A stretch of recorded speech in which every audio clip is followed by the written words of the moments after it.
जय श्री श्याम दोस्तों। आपके अपने YouTube चैनल जय श्री खाटू श्याम पर आपका स्वागत है। भगवान श्री कृष्ण के कलयुगी अवतार खाटू श्याम जी के कौन नहीं जानता है और उनके चमत्कारों से कौन वाकिफ नहीं है। जो बर्बरीक जी भगवान श्री कृष्ण के कहने से अपना शीश तुरंत दान में दे देते हैं तो वो लोगों की झोली भरते देर नहीं लगाते हैं। बहुत से चमत्कार होते रहते हैं। आज एक ऐसे ही चमत्कार के बारे में मैं आपको बताता हूँ। ये कहानी एक ऐसे परिवार की है जो 7 साल से एक बार ही दर्शन के लिए जा पाए, लेकिन फिर भी उनकी जिंदगी में लगातार चमत्कार होते रहे। वो कहते हैं कि हमारे कष्टों के दिनों में न परिवार ने न दोस्तों ने मदद की, खराब समय हमें अकेले ही देखा है। सिर्फ खाटू श्याम ने ही उस खराब समय में हमारा साथ दिया। तो ये सच्चाई है। वो उस परिवार में माँ बाप, 2 भाई, बड़े भाई की बीवी एक साथ रहते थे। बड़ा भाई सरकारी नौकरी करता था। छोटा भाई जिसका नाम कपिल था वो प्राइवेट जॉब करता था। उसकी भी शादी हो गई। जैसे ही शादी हो गई तो छोटी बहू जब घर में आई तो आप लोगों को पता ही होगा कि बड़ी बहू के साथ छोटी बहू का एक साथ रहना बहुत मुश्किल है। दोनों की आपस में बनी नहीं। इस बात पर उसके माता पिता को अच्छा नहीं लगा। वो माता पिता ने अपने छोटे बेटे को बुलाकर बोला, बेटा तुम भी नौकरी करते हो, कोई किराए का घर देख लो, आराम से अपनी ज़िंदगी काट लोगे। तो जो छोटा लड़का कपिल और उसकी वाइफ सोनम दोनों बहुत सीधे थे। तो उन्होंने बोल दिया, ठीक है बाबूजी। तो पिताजी ने कहा 3-4 महीने का किराया मैं कर दूंगा, बाकी उसके बाद तुम सेट हो जाओगे। तो ये दोनों न्यूली मैरिड थे। बाहर गए, एक कमरा ढूंढा, रेंट पे उन्हें रूम मिल गया। उस रूम के अंदर 4-5 दिन हो गया उन्हें। कपिल की तो जॉब लगी हुई थी, लेकिन सोनम का शादी से पहले स्कूल में पढ़ाने का एक्सपीरियंस था। तो सोनम ने भी टीचर के लिए अप्लाई किया। तो इस पर कपिल ने अपने दोस्तों से जितनी भी जान पहचान थी उनको बताया कि यार मदद करो कि ताकि सोनम की जॉब लग जाए और मैं भी आराम से अपनी ज़िंदगी काट लूँ। लेकिन सच्चाई ये है दोस्तों, ऐसे तो लोग बहुत बड़ी बड़ी बातें फेंकते रहते हैं, लेकिन जब उनसे कुछ मदद मांगते हो तभी पता चलता है कि किसके हाथ किस गिरबान तक पहुँचे हैं। उसकी कोई मदद नहीं होती है। लगभग 15 दिन उस किराए के मकान में रहते हुए उन्हें हो जाते हैं। उनके माताजी पिताजी का फ़ोन आता, पूछते बेटा क्या हाल है, कैसे हो, कोई दिक्कत तो नहीं है। माँ बाप के अलावा और किसी ने कुछ नहीं पूछा। तो सोनम भी ट्राई करते करते काफ़ी समय हो गया, उसे कोई जॉब नहीं मिली। वो घर पर ही थी। तो एक दिन वो कपिल को बोलती है कि मैंने आपसे शादी करके आपको अपने परिवार से अलग कर दिया। तो इस पर कपिल ने कहा, नहीं ऐसी बात नहीं है। माँ बाप मुझे बहुत प्यार करते हैं। वो सिर्फ तुझे और मुझे कामयाब होते देखना चाहते हैं। वो नहीं चाहते कि हमारे घर में कोई झगड़ा हो। तुमने ऐसा कुछ नहीं किया है। तो सोनम बोलती है, मम्मी पापा को भी अपने साथ ले आते हैं, वो भी इसी घर में रहेंगे और खुशी खुशी हम उनके साथ ज़िंदगी काटेंगे। तो कपिल बोलता है कि अगर वो यहाँ आए तो वापस कभी अपने घर नहीं जा पाएंगे। अभी अपना ही हिसाब किताब खराब चल रहा है, हमें खुद मदद की ज़रूरत है। तो अभी तो उनको जहाँ हैं वहीं रहने दें, बाद में जब हम सेटल हो जाएंगे तो पक्का माँ बाप के साथ रहेंगे। तो सोनम ने बोला ठीक है। इस पर सोनम ने पूरी घर की साफ़ सफाई कर ली थी, पूरा घर को सेट कर दिया, घर में एक कोने में एक जगह रखी। तो इस पर कपिल ने बोला यहाँ क्या करना है। तो सोनम बोली यहाँ भगवान की एक स्थापना करूँगी और उसकी पूजा करूँगी। तो कपिल बोलता है, भगवान भगवान कहाँ से लाओगे, हम तो घर से कोई भी फोटो मूर्ति लेके नहीं आए। तो बोला बाजार से लाएंगे। तो सोनम बोलती है बाजार से किस लिए लेके आना है, मैं खुद एक आर्ट की स्टूडेंट हूँ, मैं बहुत अच्छी ड्राइंग करती हूँ, तो मैं फ़ोटो बनाऊंगी, बाजार से उसका सामान लेके आ जाते हैं। तो कपिल ने पर्स निकाला और बाजार गया, वहाँ से कैनवास, कलर पेंट और ड्राइंग के ब्रशेस वगैरह सामान लेकर के आ गया। लाने के बाद वो सोनम को थमा दिया और बोले कि कौन से भगवान की तस्वीर बनाओगी इस पे। तो उन्होंने बोला बनाएंगे, इसी के ऊपर मैं बनाऊंगी, आप खाना खाओ। तब तक सोनम ने उसके ऊपर बिल्कुल आसमान के जैसा कलर पूरे कैनवास के ऊपर कर दिया और उसे सुखाने के लिए रख दिया। तब तक कपिल ने खाना खा लिया, आके बोला तुमने बनाया? तो उसने देखा कि पूरा नीला कलर करके रखा है। तो इस पर कपिल ने बोला कि जब भगवान आएंगे तो चमत्कार होगा और हमारी भी लाइफ अच्छे से बीतेगी। वो जिस घर में रहते थे उसका मकान मालिक बहुत अच्छा था। ऐसे 2-3 दिन बीत गए। सोनम रोज उस कैनवास को देखती और क्या बनाऊं, उसे कुछ समझ में नहीं आ रहा था कि किस भगवान की फोटो बनाऊं। वो सोच ही रही थी कि तभी मकान मालकिन ऊपर आ जाती है और बोलती है, सोनम बेटा कल हमारे घर में पाठ है, तुम और कपिल दोनों उसके अंदर आना, पूजा के अंदर। तब वो सोनम मकान मालकिन को बोलती है, माताजी मुझे एक भगवान की फ़ोटो बनानी है और मुझे समझ में नहीं आ रहा कि मैं किस भगवान की फ़ोटो बनाऊं। इस पर मकान मालकिन बोलती है, श्याम बाबा है ना, बाबा श्याम का फ़ोटो बनाओ। तो सोनम बोलती है, मैं तो इन्हें जानती नहीं, मैंने कभी सुना भी नहीं, और बिना फ़ोटो देखे मैं कैसे बनाऊं। इस पर अम्मा ने अपना बटुआ खोला, उसमें एक छोटी सी भगवान श्याम की एक फ़ोटो थी, जैसे एक बिल्ला जैसा रहता है उसके ऊपर, और उसे बताया कि ये है भगवान श्याम और इनकी आप फ़ोटो बनाओ। इस पर सोनम बोलती है, ये तो बहुत छोटी है, इससे मैं कैसे बनाऊंगी। तब वो माताजी बोलती हैं, बेटा तुम तो एक कलाकार हो और तुम्हें इतनी छोटी सी को बड़े पे बनाना ही एक कलाकारी होती है, तुम इसे बनाओ, मैं कल आकर देखूंगी। फिर वो सोनम उस फोटो को लेकर बनाना शुरू करती है और उस कैनवास पर बड़े बड़े अक्षरों में जय श्री राम लिख देती है। वो लिखने के बाद उसे एहसास होता है कि मैंने तो बहुत बड़े अक्षरों में नाम लिख दिया, अब ऊपर फोटो कैसे बनाऊंगी, पूरी फोटो तो इस पर आएगी नहीं। इस पर उसकी आंखों में आंसू आ जाते हैं और एक आंसू उस पेंडल के ऊपर गिर जाता है जिस पे भगवान श्याम की फोटो है। उसको रगड़ती है तो उसे भगवान श्याम की फोटो उस पे नहीं दिखाई देती है। वो रोने लगती है और दौड़ते हुए नीचे मालकिन के पास जाती है और बोलती है, माताजी मेरे साथ तो ऐसे बात हो गई, मैंने बड़े अक्षरों में लिख दिया और मेरे आंखों में आंसू आ गए और इस पे आंसू गिर गया और आपकी फ़ोटो ख़राब हो गई।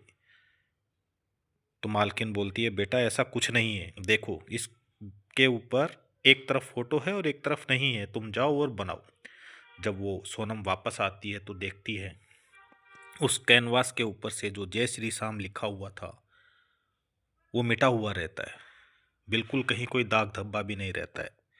तो वो बिल्कुल स्तब्ध रह जाती है कि ये कैसे हुआ। तो अपने हस्बैंड को फ़ोन करती और पूछती है कि क्या तुम घर आए थे और क्या तुमने वो मिटाया। तो उसके हस्बैंड बोलते हैं, नहीं मैं तो नहीं आया और ऐसा मैंने कुछ किया नहीं, ये भगवान तो बहुत ही बड़े जादूगर हैं, आने से पहले ही जादू करना शुरू कर दिया। तो सोनम बोलती है, ठीक है मैं बनाती हूँ। तो उसने पहले उनकी मूछें बनाई, आंखें बनाई, ऐसे करके पूरा एक श्याम बाबा का बहुत ही सुंदर फोटो बना दिया और उसे सूखने के लिए रख दिया।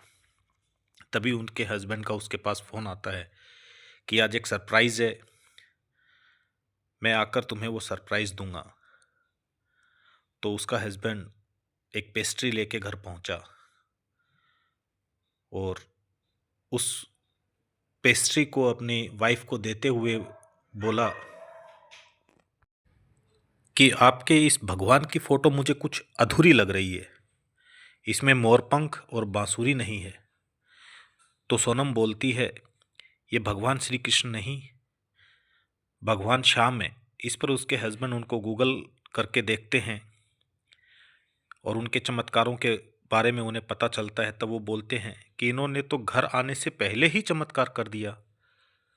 उसका हस्बैंड एक कंपनी में टारगेट वर्क करता था, कि उसे एक टारगेट दिया जाता था, वो टारगेट पूरा करना होता था, जो कि आज तक कभी पूरा नहीं हुआ था। लेकिन आज उसने 8 बजे से 8:30 बजे के बीच में इतना ज़्यादा टारगेट पूरा किया, वो टारगेट कंप्लीट होके भी 2 गुना काम उसने किया। इस पर उस कंपनी का मैनेजर बहुत खुश होता है और उसे सीधे 5 लेवल का इंक्रीमेंट देता है और बोलता है कि अगर ये आधे घंटे में इतना काम कर सकता है तो अपने नीचे के वर्कर्स को कैसा काम करवाएगा। और उसके साथ एक शर्त रखता है कि हम तुझे सिर्फ 3 महीने के लिए इस इंक्रीमेंट पे रख रहे हैं, अगर आप टारगेट पूरा करेंगे तो आपको इसी लेवल पे रखा जाएगा, नहीं तो चौथे महीने से आपको वापस उसी सैलरी और उसी लेवल के ऊपर ले आएंगे। तब उसकी वाइफ सोनम बोलती है, तो बाबा आपका पूरा टारगेट पूरा करवाएंगे, घबराने की ज़रूरत नहीं है, इन्होंने आते ही इतना बड़ा चमत्कार किया तो अब तो हमारे अच्छे दिन आ जाएंगे। तभी मकान मालकिन हाथ में एक बड़ा सा टिफ़िन लेकर आती है और बोलती है कि ये खाना लाई हूँ, खाना खा लो। और तभी उसकी नज़र उस तस्वीर पर पड़ती है। उसने देखा बहुत ही सुंदर तस्वीर बना के रखी है। तब मकान मालकिन सोनम से बोलती है कि ये तस्वीर मुझे दे दो, ये मुझे चाहिए, मैं तुम्हारा मार्च से लेकर दिसंबर तक का पूरा किराया माफ़ कर दूंगी, लेकिन ये तस्वीर मुझे चाहिए। अब सोनम के चेहरे पे बिल्कुल सिकन सा आ जाता है और सोचती है कि अभी भगवान की तस्वीर बनाई थी और घर में खुशी आई, तो मैं ये तस्वीर कैसे दे सकती हूँ। तब फिर वो मकान मालकिन फिर बोलती है, चलो ठीक है, पूरे 1 साल का किराया मैं आपको माफ़ करती हूँ। मकान मालकिन की ये बात कपिल सुनता है, लेकिन वो भी कुछ नहीं बोलता है। तो सोनम बोलती है, माताजी चाहे हमें आज ही आप घर से निकाल दो, ये तस्वीर मैं तुम्हें नहीं दे सकती। तब मकान मालकिन बोली, बेटा मैं तो देखना चाहती थी कि तुम भगवान श्याम को रखना चाहते हो या इसका पैसे से मोल लगाते हो। इस तस्वीर को तुम रखो और सेम ऐसी ही एक तस्वीर हमारे लिए बनाओ, कल हम उसकी पूजा करेंगे। तब मकान मालकिन उनको पैसा देती है कि इस पैसे से सामान लाओ और ऐसी ही एक फ़ोटो बनाओ। बस उसका जो बैकग्राउंड है वो बिल्कुल लाल कलर में करना है, क्योंकि मेरे पूजा घर में जितनी भी मूर्ति हैं उनके पीछे का बैकग्राउंड लाल है। इस पर सोनम बोलती है, ठीक है माताजी, मैं बनाती हूँ। वो बाज़ार से सामान ले आते हैं, उसके बाद पेंटिंग बनाना शुरू करते हैं। जैसे ही सोनम पेंटिंग बनाना शुरू करती है भगवान श्याम की, तभी उसके फ़ोन पर एक फ़ोन आता है। वो फ़ोन नहीं उठाती है। काफ़ी देर फ़ोन बजने के बाद उसकी आधी फ़ोटो बन चुकी थी। तो वो हैंड वॉश करके फ़ोन देखती है, उसमें काफ़ी मिस कॉल थी। तो उसने जब वापस कॉल किया तो वो फ़ोन एक स्कूल से था। वो बताते हैं कि आप यहाँ एक इंटरव्यू के लिए आई थी, उसमें आपको सेलेक्ट कर रहे हैं, एक छोटी सी और इंटरव्यू है, वो आपका ला करके कर लीजिए। तब सोनम खुशी से दौड़कर बाज़ार जाती है और एक पेस्ट्री लाती है और अपने हस्बैंड को फ़ोन करती है कि आपके लिए एक सरप्राइज़ है। इस पर कपिल बोलता है, क्या सरप्राइज़ है बताओ। बोलती है, नहीं शाम को ही बताऊंगी। तो बोलता है, नहीं शाम तक मैं कैसे इंतज़ार करूंगा, आप अभी बता दो। तब सोनम उसे सारी बात बताती है और मैं शाम को तुम्हें पेस्ट्री खिलाऊंगा करके बताती है। जब सोनम वापस आ रही होती है तो वो एक बाइक से टकरा के गिर जाती है, उसके हाथ में चोट लग जाती है। लेकिन घर आने पर वो उस चोट लगने के बावजूद भगवान श्याम की वो फोटो बनाती है और उस फोटो को कंप्लीट करने के बाद अपने हाथों को साड़ी के पल्लू में छुपा के रखती है। उसका जब हस्बैंड आता है, वो फोटो नीचे मकान मालकिन को देते हैं और मकान मालकिन को फोटो देने के बाद पता चलता है कि उसके हाथ में चोट है। तो मकान मालकिन उसके हाथों की पट्टी दवाई वगैरह करवाती है। ये सब होने के बाद जब कपिल और सोनम ऊपर जा रहे थे, तभी पीछे से सोनम के सास ससुर ने आवाज़ दी, गुड़िया कैसी हो। तो सोनम ने पलट कर देखा, अरे मम्मी पापा आओ, बहुत कुछ बताना है। तो तभी उस मकान मालकिन उनको बोलती है कि आपके बच्चे बहुत अच्छे हैं, भगवान खाटू श्याम ऐसे बच्चे सभी को दे। कौन माँ बाप अपने बच्चों की बड़ाई नहीं सुनना चाहता। और तभी उसके माँ बाप की फ़ोटो उस पे नज़र जाती है और वो बताते हैं तो बोलते हैं जय श्री श्याम। तब उनकी बहू बोलती है कि आपको पता था भगवान श्याम के बारे में, तो आपने हमें क्यों नहीं बताया। तब इस पर उसके माँ बाप बोले, बेटा इधर से हम गुजर रहे थे तो सोचे बहू और बेटे का हालचाल पूछ लेते हैं। जिस पर भगवान खाटू की कृपा होती है उन्हें बताने की ज़रूरत नहीं पड़ती, भगवान श्याम अपने आप ही उन्हें बुला लेते हैं। ये बोलकर माँ बाप जाने लगे तो बहू और बेटा बोला कि माँ बाबूजी आप हमारे पास ही रहिए, लेकिन वो नहीं रुकते हैं। अगले दिन जो वो सोनम इंटरव्यू के लिए जाती है, इंटरव्यू होने के बाद बाहर बैठती है, रिजल्ट आता है उसमें उसको सेलेक्ट नहीं किया जाता और बताते हैं कि आप जो पेमेंट मांग रही है उससे हाफ पेमेंट पे आपको रख सकते हैं, नहीं तो नहीं रखेंगे। इस पर सोनम बोलती है कि मैंने जो पेमेंट बताई है वो मैं पहले ले रही थी, उतनी ही पेमेंट मैंने बताई है, इससे कम पेमेंट पे मैं काम नहीं करूँगी। तो वो उसे सेलेक्ट नहीं करते हैं और सोनम चलती है। तब वो सोचती है क्यों ना मैं हाँ कर देती, कुछ तो पैसे आ जाते घर चलाने के लिए। वो सोचते सोचते घर आ जाती है। तब वो सोचती है कि मैंने पहली बार भगवान श्याम की तस्वीर बनाई तो मेरे हस्बैंड की तरक्की हुई। जब दूसरी बार मैंने तस्वीर बनाना शुरू की तो स्कूल से मुझे कॉल आया। तो ये चमत्कार होते हैं, तो क्यों ना मैं भगवान श्याम की एक तस्वीर बनाती हूँ। तो वो एक किताब लेती है, ड्राइंग बुक, उसमें भगवान श्याम की फ़ोटो बनाने लगती है। जैसे ही आधी फ़ोटो बनती है तभी उस स्कूल से फ़ोन आता है कि आपको सेलेक्ट कर लिया गया है, आप कल से नौकरी पे आ जाओ, आपकी जो तनख्वाह थी उतनी आपको तनख्वाह दे दी जाएगी। अब सोनम को भरोसा हो जाता है और बोलती है, हे श्याम बाबा अभी मुझे आपसे कुछ मांगना होगा तो मैं आपकी तस्वीर बनाऊंगी, जो भी बनाऊंगी तो आप मुझे देंगे। तो डिमांड बढ़ती गई, तस्वीर बनती गई। सोनम अपने लिए ही नहीं दूसरों के लिए भी दुआएं करने लग गई उनके लिए, और वो इतनी मोटी किताब तस्वीरों की भर गई कि उसके बारे में मैं आपको बता भी नहीं सकता। उसके बाद इन्होंने कभी पलटकर वापस नहीं देखा। शाम का बाबा श्याम ने इनको इतना तरक्की दिया, वो अपने माँ बाप को भी अपने घर में लेके आ गए। उन्होंने अपना खुद का एक नया घर बना लिया और अपने परिवार के साथ बहुत खुशी से रह रहे हैं। ये थी एक सच्ची कहानी। मेरा काम था इस कहानी को आप लोगों तक पहुंचाना। भगवान श्याम के चमत्कार जो कि आप तक पहुँचे, आपको अच्छा लगा हो तो बहुत बढ़िया, आपकी सोच बदले, बहुत अच्छी बात है। अगर आपको बुरा भी लगे तो भी बहुत अच्छी बात है। मेरा काम है भगवान खाटू श्याम के चमत्कारों को लोगों तक पहुंचाना।